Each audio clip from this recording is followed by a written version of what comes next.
नमस्कार, आप देख रहे हैं आरजे रमझाझर न्यूज छत्तीसगढ़ और मैं हूं पुखराज सिंह। छत्तीसगढ़ के एसआई अभ्यर्थियों ने खत्म की भूख हड़ताल। गृह मंत्री विजय शर्मा से मुलाकात के बाद तोड़ा अनशन। जी हां, आपको बताएं कि भूख हड़ताल में बैठे अभ्यर्थियों ने बताया कि डिप्टी सीएम श्री शर्मा ने उन्हें 2 सप्ताह के भीतर रिजल्ट जारी करने का आश्वासन दिया है, जिसके बाद उन्होंने अपना भूख हड़ताल खत्म कर दिया। लेकिन आपको बताएं कि अभ्यर्थियों द्वारा मांगे पूरी नहीं होने पर फिर से आंदोलन पर जाने की चेतावनी भी दी गई है। इस दौरान आपको बताएं कि गृह मंत्री ने अभ्यर्थियों से जमीन पर बैठकर की बातचीत। आपको बताएं कि राजधानी रायपुर में एसआई भर्ती के अभ्यर्थी अपने रिजल्ट और नियुक्ति की मांग को लेकर शुक्रवार सुबह गृह मंत्री के बंगले के बाहर डेरा जमाए बैठे रहे और देर रात तक बंगले के बाहर डटे रहे। आखिरकार देर रात 11 बजे के आसपास गृह मंत्री विजय शर्मा एसआई अभ्यर्थियों से मिलने पहुंचे।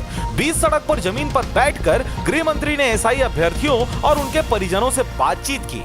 गृह मंत्री विजय शर्मा से मुलाकात के बाद एसआई अभ्यर्थियों ने प्रदर्शन स्थगित कर दिया है। अभ्यर्थियों ने 2 घंटे तक गृह मंत्री से बातचीत की थी। गृह मंत्री ने अभ्यर्थियों से 14 दिनों का समय मांगा है और 14 दिनों में मांग पूरी नहीं होने पर एसआई अभ्यर्थी फिर से आंदोलन पर जाने की बातें कहे हैं। आपको बता दें कि बीते 2018 में छत्तीसगढ़ सरकार ने 2018 में भर्ती प्रक्रिया को शुरू की थी, लेकिन साल 2024 तक भर्ती प्रक्रिया पूरी नहीं हो पाई। भर्ती परीक्षा में शामिल होने वाले छात्र पिछले कई सालों से रिजल्ट घोषित किए जाने की मांग कर रहे हैं। फिलहाल इस वीडियो में इतना ही है। आप देख रहे थे आरजे रमझाझर न्यूज छत्तीसगढ़। मैं था पुखराज सिंह।